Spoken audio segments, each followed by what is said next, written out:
to my kitchen. My cat Klex decided to be the center of attention today, so please don't mind her. Thank you so much for tuning in. It really means a lot. Today we're making coconut macaroons, a simple classic you'll often find in Germany, especially around the holidays. But honestly, they are just as perfect all year round, and this is why I decided to make them today. They feel fresh, soft and simple, and they are surprisingly easy to make at home. They also keep really well in an airtight cookie tin for about 2 to 3 weeks. But honestly, fresh from the oven is when I find them hardest to resist. Coconut macaroons go back to the classic macaroon, which comes from Italy and later became popular in France. They were initially made with egg whites, sugar and ground almonds, which gave them a soft and sweet texture, tasting slightly like marzipan. Around the early 20th century, when coconut became more common in Europe, people slowly started replacing the almond with coconuts, and that's how the version we know today was born. Coconut macaroons are known in many countries today, but especially in Germany, they have become a real classic in home baking. We usually make them on small wafer bases, which is something you don't see quite as often in other countries. What makes coconut macarons so special is their texture. They are not made out of a typical cookie dough. They are based on whipped egg whites, which makes them light and airy, with a slightly crisp outside and a soft center. And honestly, they are already pretty perfect as they are, but I still like to play a little around with the finishes. So today I'm showing you 3 different variations. The classic German one with wafer base, a version with dark chocolate at the bottom, and a lighter summer-style version with white chocolate. And if you notice during baking that a couple seemed to disappear along the way, let's just say they were relocated. Alright, let's get into it. For today's coconut macarons, you'll need 180 grams of powdered sugar, 4 medium egg whites, 100 grams of low-fat quark or soft cheese, 1 teaspoon of lemon juice or lemon extract, and 300 grams of shredded coconut. The macarons already taste delicious just like this, but if you'd like to decorate them afterwards like I do and make a few different variations, you'll also need 150 grams of dark chocolate couverture, 150 grams of white chocolate couverture, and baking wafers for the base. And of course you can use just one option or combine all 3 variations. The macarons will taste delicious either way. Let's prepare the mixture for our coconut macarons. Add 4 egg whites to a bowl and add a pinch of salt. Whisk on medium speed until the mixture becomes light and foamy. Nice and fluffy, this is exactly what we want here. Place a sieve over the bowl and take 180 grams of powdered sugar and sift part of it into the mixture. Mix until combined. It actually would have been easier to sift all of the powdered sugar beforehand, so it could simply be added gradually while mixing.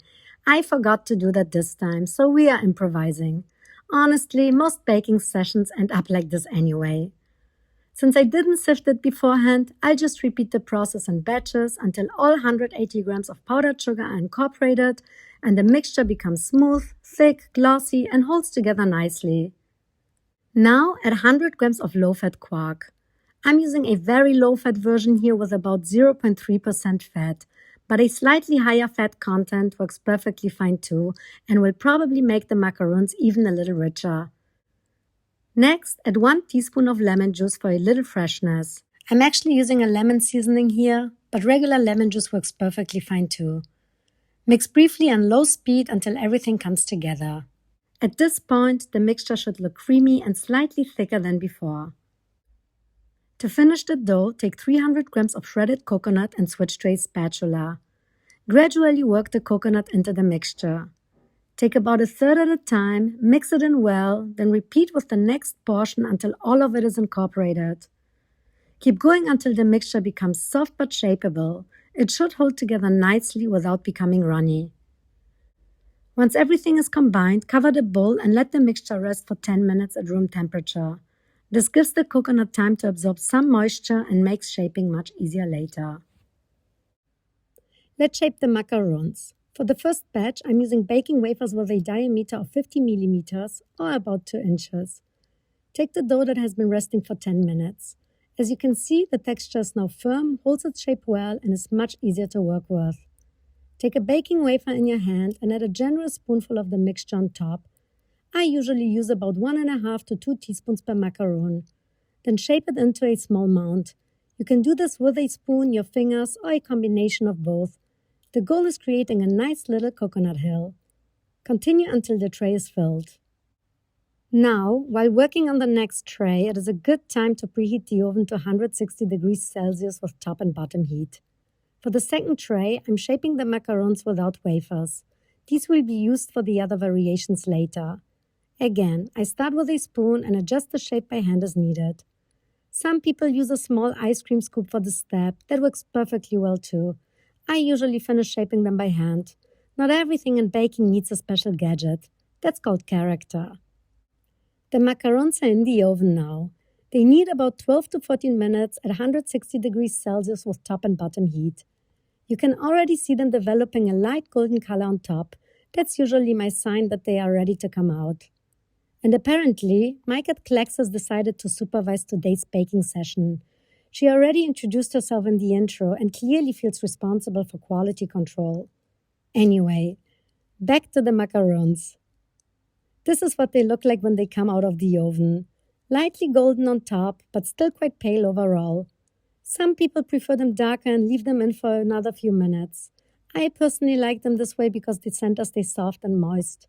And if you take a closer look, you can see that the wafer has bonded nicely to the macaron, creating a perfect little base. Now it's time to decorate the macarons. This is what the baked macarons look like. As you can see, they are still quite pale, which is exactly how I like them. One tray was baked on wafers and is already finished as it is. To be fair, all of the macarons are already delicious at this stage, but we're not quite done yet. The other 2 trays were baked without wafers, and those are the ones we'll decorate now with chocolate. For this recipe, I'm using dark chocolate and white chocolate couverture, but feel free to use your favorite chocolate instead. We'll start with the white chocolate. I'm melting it gently over a water bath until completely smooth.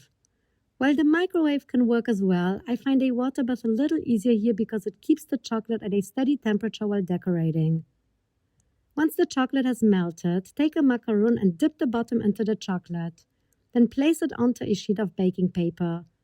The baking paper prevents sticking and makes it easy to remove the macarons once the chocolate has set. Repeat the process until the entire tray is finished. With the remaining white chocolate, I drizzle a few decorative lines over the top. There's no exact pattern here, just enough to make them look a little extra special. And that's the first variation finished.